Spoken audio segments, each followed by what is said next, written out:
बिस्मिल्लाहिर्रहमानिर्रहीम। अस्सलाम वालेकुम। आप देख रहे हैं शहज़ाद मलिक एक्सक्लूसिव। मैं हूं शहज़ाद मलिक और आज के प्रोग्राम में आप सबको खुशामदीद कहता हूं। नाजरीन, कामरान खान का एक प्रोग्राम होता था जिसमें वो करते होते थे गज़ब करप्शन की अजब कहानी। तो उस वक्त हमें शायद ये बड़ा अजीब सा लगता होता था कि गज़ब करप्शन की अजब कहानी। शायद हम भी कम उम्र थे और इतनी प्रैक्टिकल जर्नलिज़म और इन्वेस्टिगेशन का हमें इतना पता नहीं था जो कामरान खान करते होते थे। जो ही हम इन्वेस्टिगेटिव जर्नलिज्म में आए तो चीज़ें पता लगी कि होती क्या है, करप्शन क्या होती है, कहाँ चलती है, किस तरीके से की जाती है, सहूलतकारी क्या होती है, फिर जब लोग इक़्तिदार में आते हैं तो क्या करते हैं, कागज़ों का हेर फेर कैसे करते हैं। इसी तरह की गज़ब करप्शन की एक अजब कहानी जो है वो मैं बयान करने जा रहा हूँ आज आपके सामने। हरीपुर जो इस्लामाबाद से तकरीबन 1 घंटे के फासले पर है, वहाँ पे एक होती थी पाक चाइना फर्टिलाइज़र कंपनी। वो 1992-93 के अवाइल में बंद कर दी गई। बैंकों के कर्ज़े ज़्यादा हो गए, कोई बिलियंस में थे 92-93 में, कोई 4-4.5 अरब रुपए के कर्ज़े थे मुख्तलिफ़ बैंकों में। लेकिन जिस ज़मीन के ऊपर वो थी, वो वक्त गुजरने के साथ साथ वो ज़मीन बहुत महंगी होती गई और उसके अंदर जो, क्योंकि चलती हुई फैक्ट्री थी, फर्टिलाइज़र फैक्ट्री थी, तो आप देखें कि जो मशीनरी थी उसकी हालत क्या होगी, उसका स्कोप क्या होगा, वो कितने ह्यूज वॉल्यूम में होगी, कितने ह्यूज लेवल पे होगी। और उस स्क्रैप की भी कीमत आहिस्ता आहिस्ता जो थी वो बिलियंस में ट्रांसफ़र होती गई। जब ये फैक्ट्री बंद हुई तो कराची का एक प्रॉपर्टी का ग्रुप है, शोन ग्रुप, शोन प्रॉपर्टीज़, बड़ा मशहूर ग्रुप है। शोन ग्रुप ने ये ख़रीद ली, जो मालकान थे उनसे ले दे के जो कुछ भी किया। और बीच में उसके बाद सन 2000 के बाद प्राइवेटाइजेशन कमीशन जो है वो शामिल हो गया और ज़ाहिर है बैंकों की तरफ से मामलात कोर्ट में भी चले गए और चीज़ें अंडर काशन होती गईं, चीज़ें सेल होना बंद हुई और जो स्क्रैप था उसकी भी हालत एज़ इट इज़ मौजूद थी और ज़मीन तो वही है। तो स्क्रैप और कम से कम 3000 कनाल ज़मीन जो है वो इस बिल्कुल at the centre of the city जो है, यानी कि at the heart of the city आप उसको कह सकते हैं। जिस तरह इस्लामाबाद का ब्लू एरिया की एक वैल्यू है, इस तरह हरीपुर की उस ज़मीन की वैल्यू बिल्कुल एक कॉम्पैक्ट पीस ऑफ लैंड है और कम से कम 2 से ढाई करोड़ 3 करोड़ रुपए की वो ज़मीन एक पर कनाल है इस वक्त। तो एक बड़ा खूबसूरत सामने यूनिवर्सिटी है, इस तरफ जो है वो आप मोटरवे से उतरें तो कोई 5 मिनट की ड्राइव है, 2-3 इंटरचेंजेस लगते हैं, तो बिल्कुल सेंटर ऑफ द सिटी। तो ये आस्ता आस्ता जो करता धरता लोग थे ये उस ज़मीन के पीछे लग गए कि भाई किसी तरीके से हम ज़मीन हथिया लें। शोन ग्रुप ने बेची। हरीपुर के साबिक MNA हैं, इस वक्त बहुत क्लोज़ हैं मरीम नवाज़ साहबा के भी, और जो मुस्लिम लीग नून की सीनियर क्या लीडरशिप है उनके बड़े लाडले भी हैं, बड़े चहेते भी हैं और कैप्टन सफदर साहब के बड़े करीम हैं। वो इन्वॉल्व हुए, उन्होंने ख़रीदी। उन्होंने ख़रीदने के बाद एक टेक्सला के एक मशहूर कारोबारी शख्सियत हैं, प्रॉपर्टी टाइकून है मलिक नुसरत साहब, मलिक नुसरत साहब पे बेची। वहाँ से करते करते करते करते बिल आखिर जब ये गवर्नर KP हाजी ग़ुलाम अली साहब इस गेम में शामिल हुए, क्योंकि ये तो सेनेटर्स के भी दोस्त थे, मौलाना फजल रहमान के भी फ्रंटमैन के तौर पे जाने जाते हैं और जमीयत के लिए ख़ासी कुर्बानियाँ हैं और आपको पता है वो कुर्बानियाँ किस सूरत में होती हैं, वो काफ़ी देते रहे। तो बिल्कुल आखिर उनको रिवार्ड मिला और वो गवर्नर बना दिए गए। जो ये गवर्नर बनते हैं तो जो हरीपुर पाक चाइना फर्टिलाइज़र कंपनी थी उसकी बंदरबांट का सिलसिला किसी और लेवल पे शिफ्ट हो जाता है और मलिक नुसरत, बाबर नवाज़ और ये सब मिल के बैठे और इन्होंने ये जो पाक चाइना फर्टिलाइज़र कंपनी थी इसका एग्रीमेंट कर दिया ZKB के साथ। यानी कि जो शहबाज शरीफ के पार्टनर हैं, मोहब्बत ख़ान हो गए, ज़ाहिर ख़ान हो गए, इनका एक बेटा अहमद ख़ान है, वो सारे शामिल हो गए और इन्होंने जो है ना ये फैक्ट्री और स्क्रैप समेत उनके हवाले कर दी। अब जो स्क्रैप है इसकी मैं आपको बताऊं, इसकी एक एक चीज़ कंप्यूटराइजेशन के पास प्राइवेटाइजेशन कमीशन के पास रजिस्टर्ड है। एक एक चीज़ इनके पास लिखी हुई है, क्या कहाँ किस वक्त क्या चीज़ पड़ी है, ज़मीन के अलावा एक एक चीज़ लिखी है। अब ये इन्होंने बेच दी ZKB के ऊपर और ZKB के जो नुमाइंदे बने, आप अंदाज़ा करें कि उन्होंने अपने आप को साइडलाइन करने के लिए और अपने आप को छुपाने के लिए क्या किया। ये जो एग्रीमेंट है ये मैं आपको दिखा रहा हूँ। ये एग्रीमेंट के नीचे अगर मैं इसको मज़ीद फोकस करूँ तो ये देखें, ये सबसे नीचे जो नुमाइंदा है ZKB के, ये ZKB के नुमाइंदा साहब कौन बनते हैं, गवर्नर KP, और ये गवर्नर KP बनने के बाद का एग्रीमेंट है। इस पे मैं आपको डेट भी बता देता हूँ कब की है, ये 27/8/2022 का है। ये जब से शामिल हुए हैं उसके बाद सबसे पहला इन्होंने मलिक नुसरत को आउट कर दिया, बाबर नवाज़ का जो हिस्सा था उसको दे दिया गया जो XMNA हरीपुर है, और ये पूरे की पूरी फैक्ट्री इन्होंने टेक ओवर कर ली। टेक ओवर करने के बाद इन्होंने तकरीबन, अब मैं ज़रा थोड़ा सा आपको इसकी वैल्यू के बारे में बताता हूँ। ये नैब ने भी नोटिस लिया है, ये देखें, ये नैब का नोटिस है। ये नोटिस जारी किया है अदनान अब्बास साहब ने, एडिशनल डायरेक्टर स्टाफ है नैब के पी के, और इसकी जो इन्वेस्टिगेशन ऑफिसर हैं शाजिया नवाज, असिस्टेंट डायरेक्टर। ये क्या कह रहे हैं? Corruption and corrupt practices in sale purchase of Pak China fertiliser and shown management is under process in Bureau.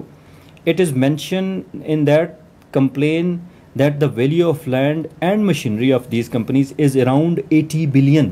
ये नैब कह रहा है, मैं नहीं कह रहा। 80 अरब रुपए की वैल्यू बनती है जो पाक चाइना फर्टिलाइज़र की जो लैंड है और जो उसके अंदर मशीनरी स्क्रैप की सूरत में खड़ी है।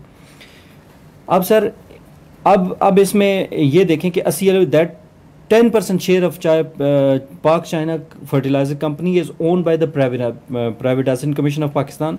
The complaint alleged that the few persons purchased these companies and afterwards fraudulently sold machineries and other equipments worth billions of rupees, causing huge loss to the government of Pakistan. अब जो आपको बताने की ज़मीन तो वही है। प्राइवेटाइजेशन कमीशन को हाजी गुलाम अली साहब ने एक दिया, प्रपोजल दी कि आप 30 करोड़ फ़िलहाल ले लें, जो काशंस है वो हटा दें, हम आगे आपको किस्तों में पैसे दे देंगे।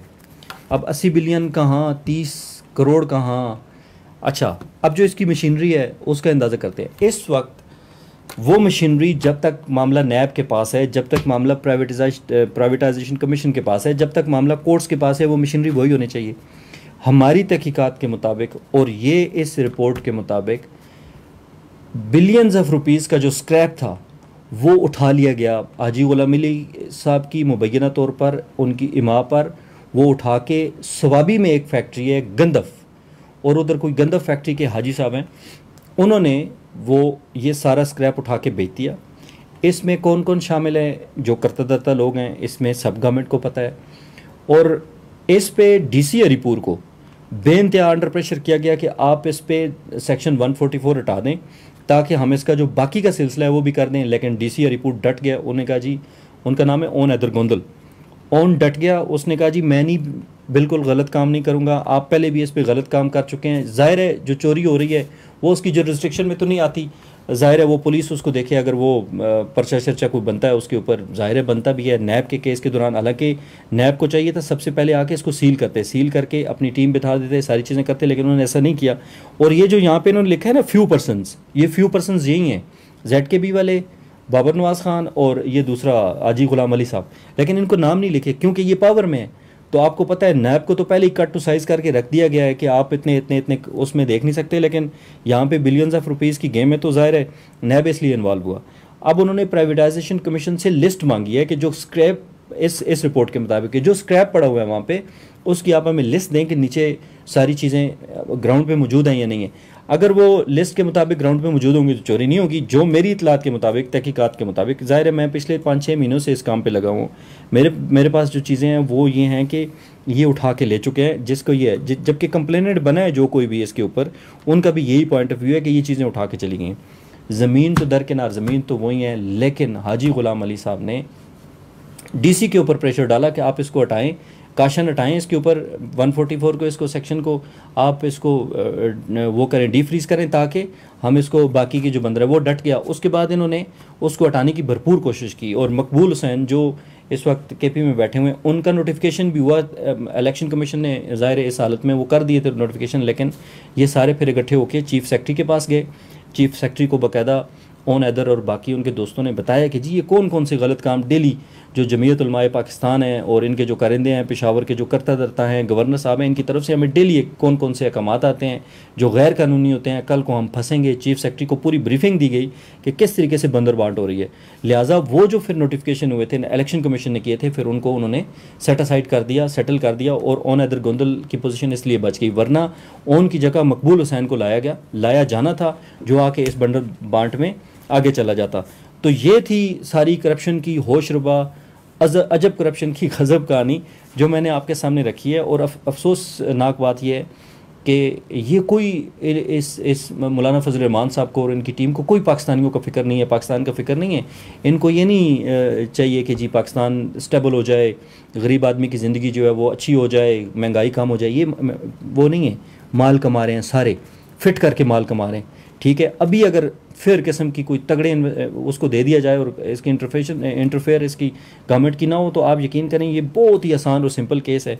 ये सारा स्क्रैप ये बेच चुके हैं, ज़मीन के पीछे ये लगे हुए हैं। मामला अगर अदालत में ना होता तो ये 2500 से 3000 कनाल ज़मीन भी अभी तक जा चुकी होती। लेकिन इन्होंने जिस काम के लिए लिया था सारा मामला वो काम हो गया।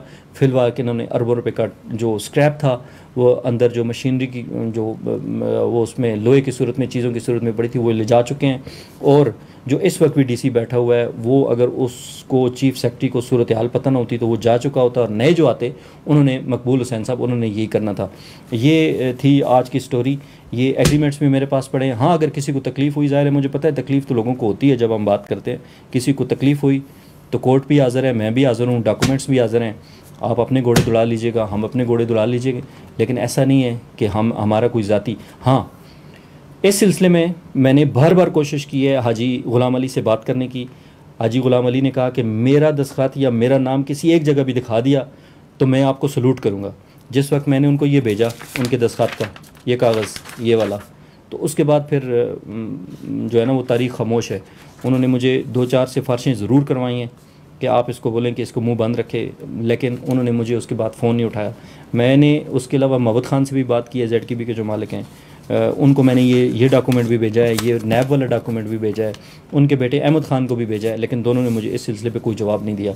और बाबर नवाज साहब से तो मेरी बात होती रहती है, बिकॉज़ बेसिकली मैं हरीपुर से हूँ, ये मेरा बात उनसे होती रहती है। वो तो कहते हैं जी अब मेरा कोई लेना देना नहीं है। ये थी इसके हवाले से जो सूरत हाल आपके सामने मैंने रखी है। ये थी अजब करप्शन की गज़ब कहानी। कामरान खान साहब के माजरत के साथ अपना गिरदमा के लोगों का ख्याल रखिएगा। खुदा हाफिज़।